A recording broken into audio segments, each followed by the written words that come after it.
Hello, I'm Yondon Latu at the South China Morning Post. I know the world is not done yet with crucifying China for the coronavirus crisis, and much of the bad press is justified given how this contagion was inaugurated by a country with total control over information and a track record of cover-ups. But let's take a breather from all the xenophobic hysteria and victim blaming for a calm and calculating look at what China has done so far in containing the epidemic.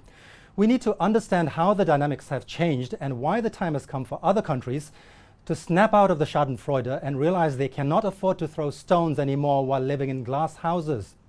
After locking down entire cities and placing tens of millions of citizens under quarantine, China's authoritarian government has managed to put a lid on the proliferation of COVID-19 to a significant extent. The country has whittled down daily infection numbers to low double digits now, and keeps reporting the lowest figures since the outbreak began more than 2 months ago. For several days in a row, all new domestic cases have been restricted to only ground zero in Wuhan. Hospitals packed to the rafters with COVID-19 patients just a few weeks ago have empty beds to show now. And China has started sending its medical experts overseas to help other countries tackle their outbreaks. All this is because the nation is on a war footing, with the World Health Organization acknowledging it as perhaps the most ambitious, agile and aggressive disease containment effort in history. And now with the global infection tally well above the 100,000 mark, China is closing its borders to arrivals from other countries that pose a threat. Don't miss the irony and implications of what's happening here. China may have given this disease to the rest of the world, but now it's making sure the rest of the world doesn't give it right back.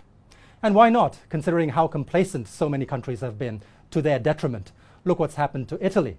But the elephant in the room is the United States, which will need watching because the picture is likely to be far worse than the one President Donald Trump is painting. Woefully unprepared was how America's largest nursing union summed it up in a recent warning to the government about a fragmented and broken public health infrastructure that would not be able to cope with a crisis of this magnitude. The US has only now reported more than 1,000 infections because testing for COVID-19 has been conducted at a fraction of the scale it should be. Just a few thousand have been tested so far. Compare that with nearly 200,000 in South Korea, which has set up fast food-style drive-through testing stations, a novel concept Americans would surely embrace if their government could get its act together. It doesn't help that Trump has been making recklessly irresponsible claims about the disease and lulling Americans into a false sense of security by routinely disputing scientific data and offering clueless personal opinions that directly contradict public health advice. He has suggested, based on personal hunches, that the disease will miraculously go away with the onset of summer, that it's mostly very mild, that many people recover without having to see a doctor, that hundreds of thousands will get better just by, sitting around and even going to work.